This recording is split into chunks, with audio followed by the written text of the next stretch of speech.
A caminho do Catar. Austrália, Léo Gomide. Que não é a seleção de rugby, tá, gente? É de futebol, tem que deixar isso claro. Então vamos apresentar aí os australianos. Então vamos lá, vamos falar um pouco da seleção da Austrália, abrindo aí o grupo D da Copa do Mundo do Catar. A Austrália que joga a exemplo do Brasil de verde e amarelo, mas é amarelo e verde, na verdade, a Austrália. Também, o Brasil também, né, se bem. Você sabe por que a Austrália joga de amarelo? Nem ideia. É as cores da coroa britânica? Não faço a menor ideia. Não. É porque a Holanda né? Da coroa holandesa, É né? por causa da acácia, uma planta típica da Austrália que tem as folhas verdes e as flores amarelas. Pô, que bonito, hein? Bonito, né?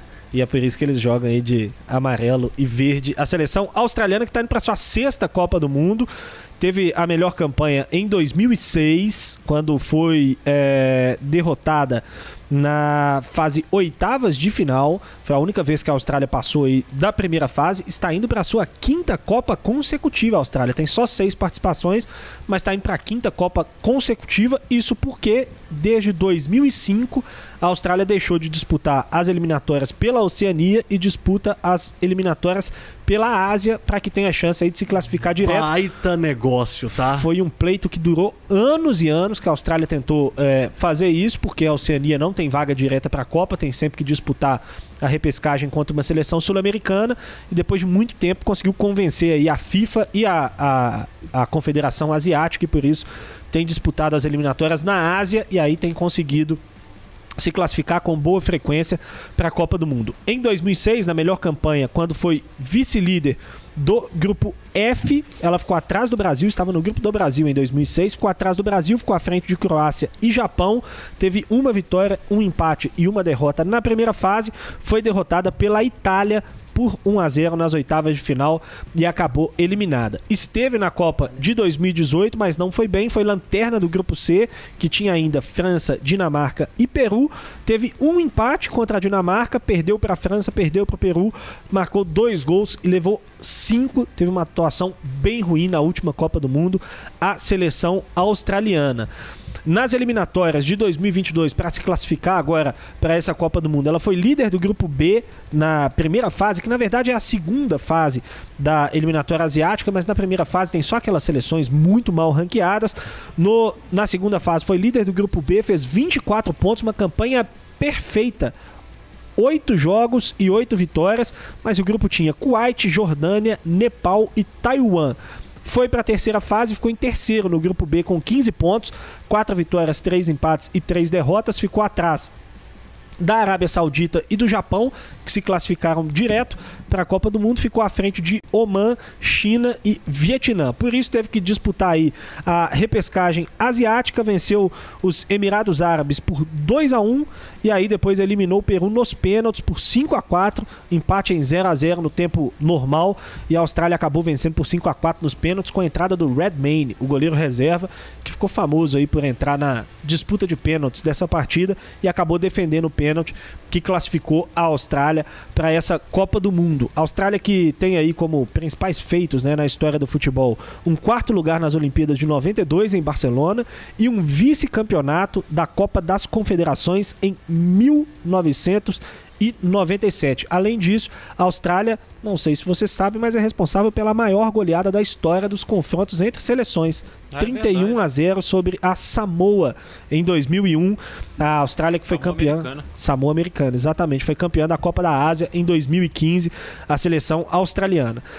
Nesse ciclo, além das eliminatórias, jogou a Copa da Ásia de 2019, ela foi vice-líder do grupo B, ficou atrás da Jordânia, à frente de Palestina e Síria, venceu o Uzbequistão nos pênaltis, depois de empate por 0-0 no tempo normal nas oitavas de final, e caiu nas quartas de final, perdendo para os Emirados Árabes por 1-0. E disputou também a Olimpíada de 2020, mas foi eliminada na primeira fase, uma vitória e 2 derrotas.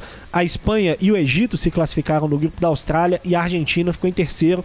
A Austrália ficou aí na 4ª posição. Vamos falar um pouquinho do time australiano, que varia muito aí entre 2 esquemas ao longo dos últimos jogos, o 4-3-3 e o 4-2-3-1, que às vezes se transforma ali também num 4-1. 4-1 será treinado aí pelo australiano Graham James Arnold, que tem 59 anos, assumiu o time em julho de 2018.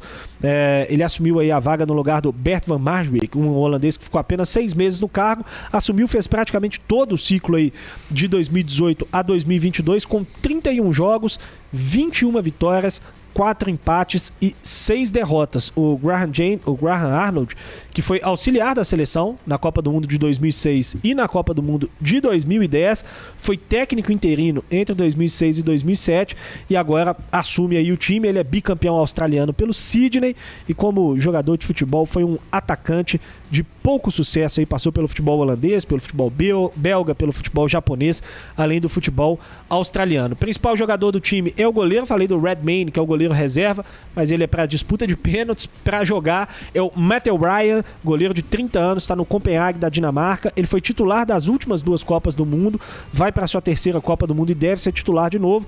Teve uma passagem pelo Valência, foi comprado por 7 milhões de euros pelo Valência, foi goleiro reserva do Arsenal na última temporada no campeonato inglês, passou pela Real Sociedad e agora está no Copenhague da Dinamarca, disputando inclusive a Champions League como titular. Não é um time jovem, tem poucos jogadores jovens aí no elenco da Austrália para essa Copa do Mundo. O principal destaque entre os jovens é o Nathaniel Atkinson, lateral direito de 23 anos, disputou a Olimpíada de 2020, chegou na temporada passada no Heart of Midlothian da Escócia, disputa a Europa Conference League e que foi campeão australiano pelo Melbourne City, lateral direito aí o Nathaniel Atkinson. Melbourne City, que é do Grupo City, né?